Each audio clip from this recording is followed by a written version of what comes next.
Escala en París. Florencia Valdés.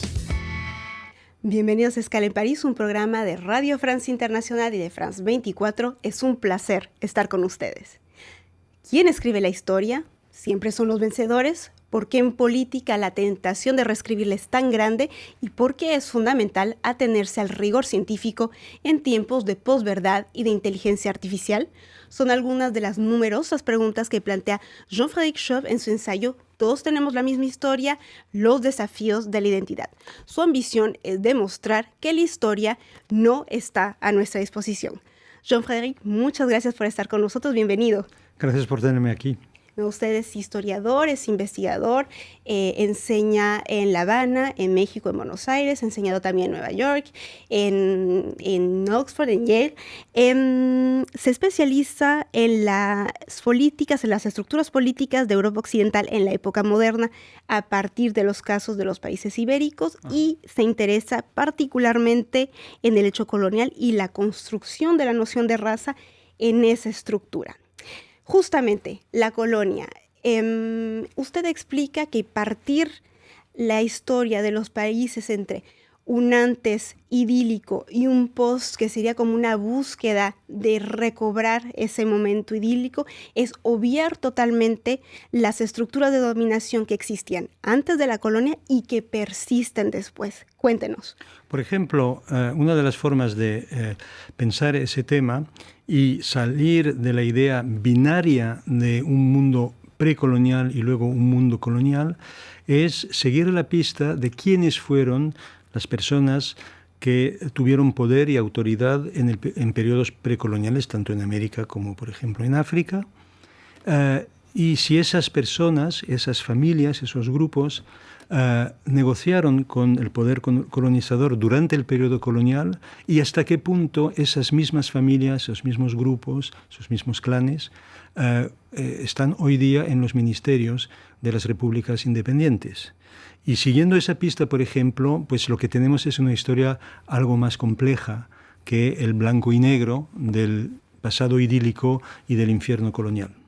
Cuando llega la colonia a las Américas, el imperio español ya a cuestas con ya llega con un proceso de purga interna, la conversión de los judíos, y todo esto llega a América, y es, para usted, ¿le parece ese momento fundamental para luego entender cómo entra las nociones de raza y de racismo y que se van a prolongar hasta el siglo XX? Sí, digamos que el marco que les permite a los españoles y a los portugueses enfrentarse con el otro, ese mundo americano del que nunca nadie había oído hablar antes de 1492, pues ese marco para entender lo que está pasando es la experiencia medieval de enfrentamiento interno en la península con otras alteridades, en ese caso el judaísmo y el islam.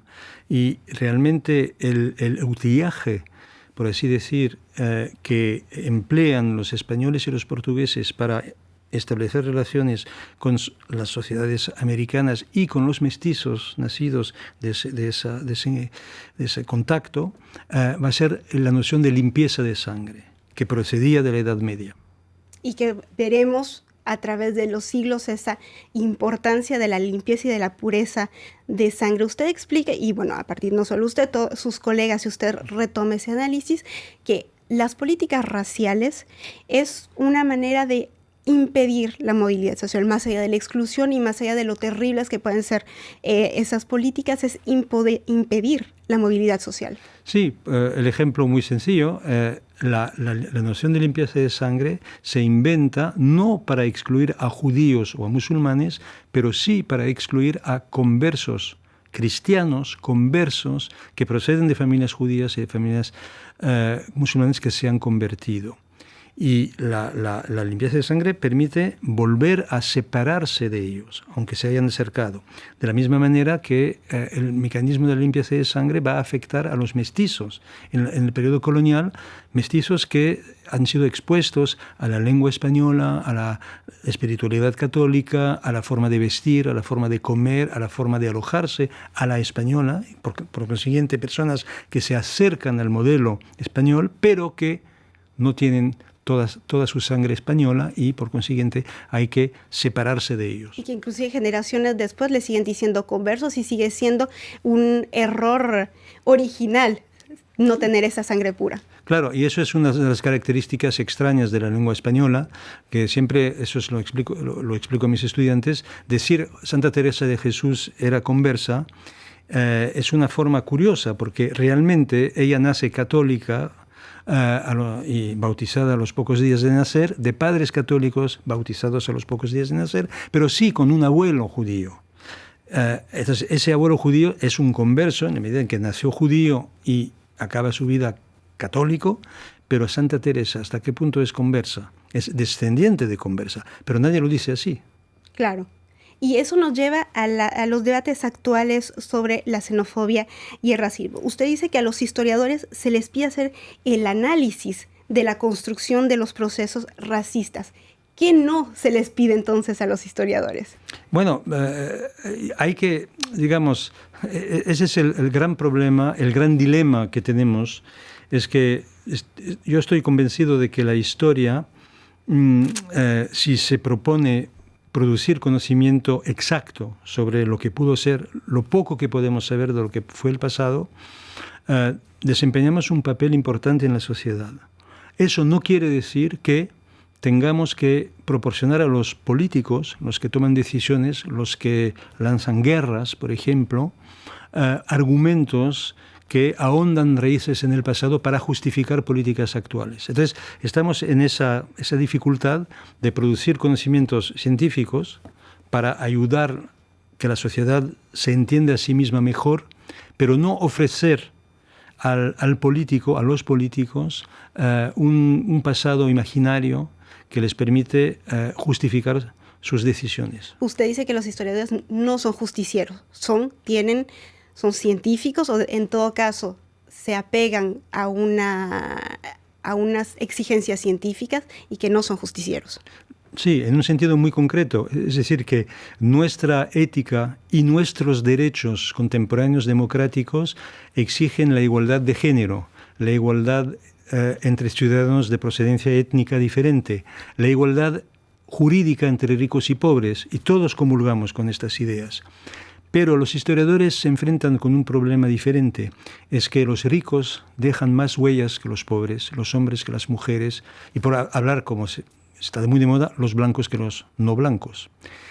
Y lo que no podemos hacer es ofrecer como una forma de compensación hoy día una historia que pretenda que podamos saber tanto sobre los pobres como sobre los ricos, sobre las mujeres que sobre los hombres, sobre los no blancos que sobre los blancos. Eso no lo podemos hacer. Usted habla de las asimetrías porque precisamente usted dice, bueno, sí, los ricos dejan más fuentes porque tenían tiempo de dejar fuentes, los pobres están en la supervivencia.